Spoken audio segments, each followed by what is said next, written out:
Hello dear students, how are you all? So today we are going to do worksheet number 30. This worksheet is of English for class 7th and this is for 25th January 2021. So my dear students, there might be some disturbance in this video as I'm recording this video in the school premises and there is a little bit disturbance. So there might be some background voices, alright? So I'm really sorry for those voices. Now, we are doing again this lesson, Ashes That Made Trees Bloom. We have been doing this lesson for the last 2-3 weeks and we have already understood the story. If you have not yet understood the previous story, you may go through the previous videos and understand the story well. We are moving on now without wasting any time. So let's start. So the old man chopped down the tree and cut out of the middle of the trunk a section about 2 feet long. आपको पता है dog जो था, dog की spirit जो थी वो old man के सपने में आई थी और उसने उसे कुछ एक बनाने के लिए एक ओखली जैसा कहा था और उसमें फिर पेस्ट्रीज वगैरह बनाने के लिए कहा था. अगर आपको याद नहीं है तो प्रीवियस वर्कशीट से और ये वीडियो जो है उसको एक बार दोबारा से देख लिए. तो इसलिए जो ओल्ड मैन था उसने ट्री को चॉप किया और फिर उसका जो ट्रंक था, उसका जो तना होता है, उसको उसने मिडिल में से उसको कट किया और फिर उसके 2 सेक्शंस बना दिए अबाउट 2 फीट लॉन्ग, 2 फीट लंबे 2 सेक्शंस उसके बनाए. With great labor, partly by fire, partly by the chisel, he scraped out of a hollow place. आपको पता है कि जो ट्रंक होता है वो इस तरह से होता है. अगर हमें उसे ओखली बनानी है तो कैसा करना पड़ेगा? उसके बीच का जो पोर्शन है ये वाला, उसको क्या करना पड़ेगा? उसको स्क्रैप करना पड़ेगा, है ना. तो इस तरह से फिर जो ओखली है वो बन जाएगी, है ना. बीच का जो पोर्शन है ये वाला पोर्शन जो है वो खाली हो जाएगा और उसमें फिर कोई भी चीज जो उसको राइस डालने थे या वो, तो उसकी ओखली बन जाएगी और फिर वो इजीली उसमें जो उसका ग्राइंड करके उससे वो राइस पेस्ट्रीज बना पाएगा. तो उसने उसको स्क्रैप किया. स्क्रैप मतलब अंदर से उसको चीज को खाली करना. स्क्रैपिंग करते हैं ना, जैसे नारियल का भी कई बार मम्मी जो होती है अंदर से उसको स्क्रैप करती है ना, उसका नारियल का वो बुरादा जो होता है उसको निकालती हैं. तो उसने ठीक वैसा ही किया. As big as a small bowl. जैसे कि हॉलो का क्या मतलब होता है? हॉलो का मतलब होता है खाली. अंदर से खाली कर दिया स्क्रैप करके. उसके अंदर का जो लकड़ी का वो था पीसेस वो सारे निकाल दिए, उसको स्क्रैप कर दिया. ठीक है. और चिजेल क्या होता है? चिजेल होती है छैनी. इफ यू कुड सी, यहां पर चिजेल दिया हुआ है ना, ये जो है ये चिजेल है. ये दिखाई दे रही है, ये जो होती है इसे हिंदी में बोला जाता है छैनी. ये एक तरह का टूल है. It's a tool with shaped cutting edge. आप किनारा दिख रहे हैं ना यहाँ पर, जो इसका ये किनारा है ये बहुत ज्यादा आगे से शार्प है, तो इससे ब्लेड की तरह इस्तेमाल करके उससे कार्विंग किया जाता है. तो इसकी मदद से वो जो लकड़ी अंदर की जो ट्रंक के बीच की लकड़ी थी उसे खाली करके उसकी ओखली बनाई गई. Alright. He then made a long handled hammer of wood. फिर उसने क्या किया? उसने एक लंबा सा वुड का ही एक हैमर जैसा बनाया, क्योंकि जो ओखली में जिससे मार पड़ेगी हथौड़ा सा वो भी तो चाहिए. तो फिर उसने उसके एक लॉन्ग हैंडल वाला एक ये बनाया कुछ इस तरह का. ये दिखाई दे रहा है ना आपको, नीचे वर्कशीट में ही पिक्चर में दिखाया हुआ है. तो ये भी लकड़ी का ही उसने वो बनाया जिससे कि उस ओखली में, उस मोटर के अंदर उसको मार कर और उसकी पेस्ट्री बनाई जा सके. Such as is use for pounding rice. ठीक है. ओखली के लिए एक उसने हैमर सा, एक हथौड़ा सा बनाया मारने के लिए. When new years time drew near, जब नया साल पास में आने वाला था, he wished to make some rice pastry. उसने सोचा कि इसकी कुछ राइस पेस्ट्री बना दी जाए. When the rice was all boiled, rice pastry बनाने के लिए राइस को पहले बॉईल किया जाता है. तो जब राइस जो था वो पूरी तरह से बॉईल हो गया तो granny put it into the mortar, ओखली के अंदर डाला उस जो बॉइल्ड राइस थे. The old man lifted his hammer to pound the mass into dough. जो उसका चावल का जो मास था, जो एक ढेर सा था, एक सामूहिक सा उसका ढेर हो जाता है ना, जब बॉईल हो जाती है इससे ढेर सा बन जाता है, उसे मास बोलते हैं. तो वो जो था वो उसने कहा किया, वो उसने उस मोटर के अंदर, वो उस ओखली के अंदर डाला और फिर उसको हैमर को जैसे ही ऊपर की तरफ उठाया.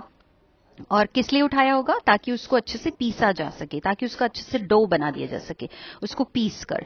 And the blows fell heavy and fast till the pastry was all ready for baking. फिर वो तब तक लगातार ब्लोज करता रहा, मारता रहा, चोट मारता रहा, बहुत हैवी, है ना, जब तक कि वो जो पेस्ट्री थी वो बिल्कुल तैयार नहीं हो गई बेकिंग के लिए, मतलब वो जो हमने जो बॉइल्ड राइस डाले थे वो अच्छे से उसका एकदम से आटा जैसा नहीं बन गया, तब तक वो उस ओखली में उस हैमर की हेल्प से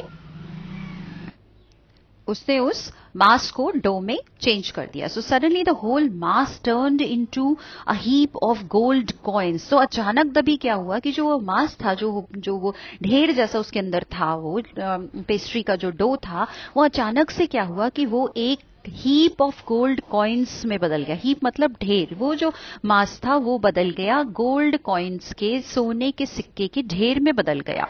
when the old woman took the hand mill and filling it with beans, वो हैंड मिल जब उठा रही थी, हाथ से जो मिक्स करने वाली जो हैंड मिल होता है ना, जिससे आप ग्राइंड करते हैं, मिक्सर होता है जैसे, तो जब उसने उसे उठाया और उसको फिर उसने बीन्स भरे उसके अंदर ताकि उसकी सॉस बनानी थी ना, बीन सॉस बनानी थी, तो उसने उसे जब जैसे ही फिल किया और उसे जैसे ही ग्राइंड करने लगी, जब उसको पीसने लगी वो हाथ वाली चक्की से, तो क्या हुआ अचानक से, the gold dropped like rain. तो उसमें से जो बीन्स थे उसकी बजाय क्या निकलने लगा, उसमें से उसकी बजाय गोल्ड की जैसे गोल्ड निकलने लगा, जैसे कि गोल्ड की बारिश हो रही हो. So this is the story till now.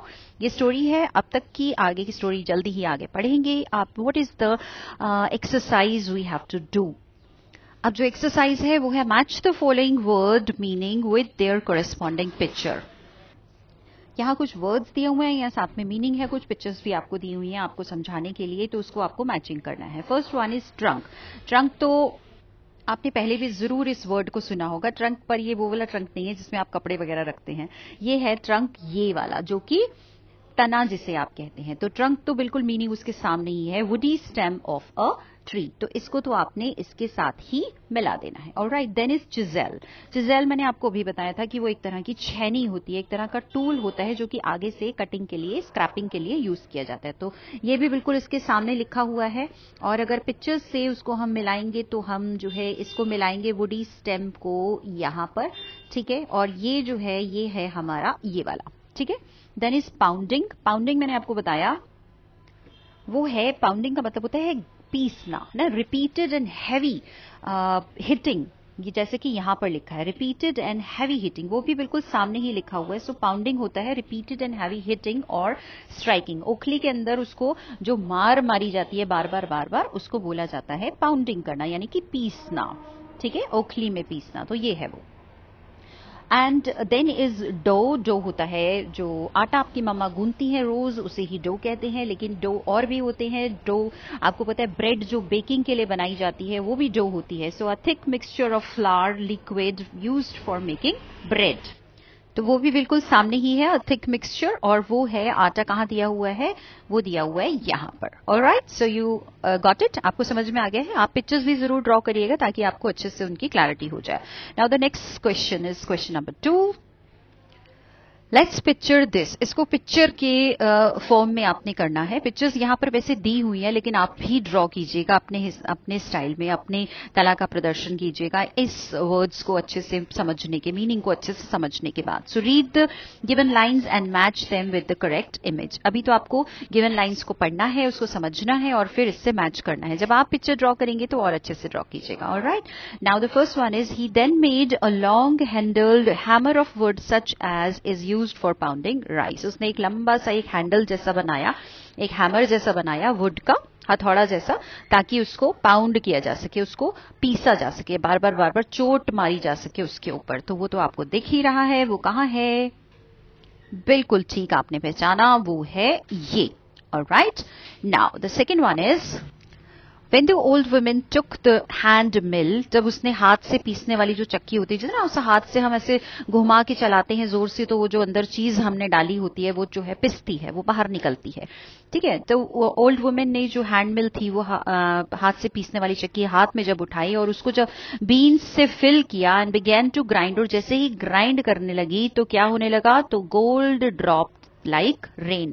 उसमें से बीन्स पिस के निकलने के बजाय क्या निकलने लगा, उसमें से गोल्ड जो थे वो रेन के जैसे सिक्के जो थे वो गोल्ड निकलने लगा. तो वो कहाँ निकल रहा है, वो हो गया है यहां पर, है ना. ये जो गोल्ड के जो सिक्के जो हैं वो निकलने लग गए, जैसे गोल्ड ड्रॉप हो रहा हो, ठीक है. And the third one is when the rice was all boiled, जब राइस जो था वो पूरा अच्छे से बॉयल हो गया था तो ग्रैनी ने उसको एक मोटर में डाला, उखली में डाला. The old man lifted his hammer to pound the mass into dough. जैसे उसने अपना हैमर, जो उसने ये वाला बनाया था ना, उसने उसका हैमर उठाया ताकि उसको पाउंड किया जा सके, डो में बनाया जा सके उस मास को, उस ढेर को, जो चावल थे उबले हुए.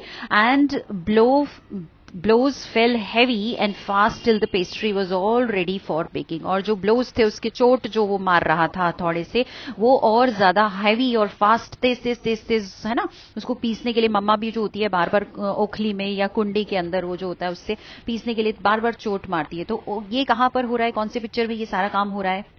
बिल्कुल ठीक, ये काम हो रहा है सारा का सारा इस वाले पिक्चर के अंदर. ऑलराइट, सो ये हमने तीनों पिक्चर्स कर ली हैं. And the last one is read the passage and complete the following sentence. इसको पैसेज को आपने पढ़ ही लिया है, समझ लिया है, बस अब क्या करना है, इसको पढ़ के इसको कंप्लीट करना है. When the old woman field the hand mill with beans, तो अचानक से क्या हुआ था, जब उसने बीन्स उसमें फिल किए फिर क्या हुआ, इसको कंप्लीट करना है. फिर यही लिखा हुआ है, देखो यहां पर ही लिखा हुआ है ना, जैसे किया और उसको ग्राइंड जैसे जैसे करने लगी तो क्या हुआ था, गोल्ड ड्रॉप्ड लाइक रेन. तो बस हमने वही लिख देना यहां पे.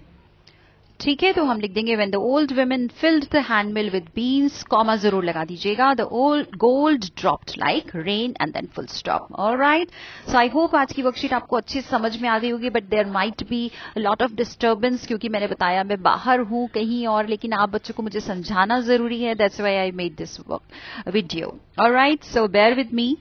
और जो मैंने समझाया है बस उस पर ध्यान दीजिए और उसे अच्छे से समझ के बहुत सुंदर सुंदर वर्कशीट करके मुझे और बाकी के जो आपके टीचर्स हैं उनको सबमिट कराइए. Alright, so all the best, lots and lots of blessings for all of you. God bless, take care and keep smiling, keep learning. Bye.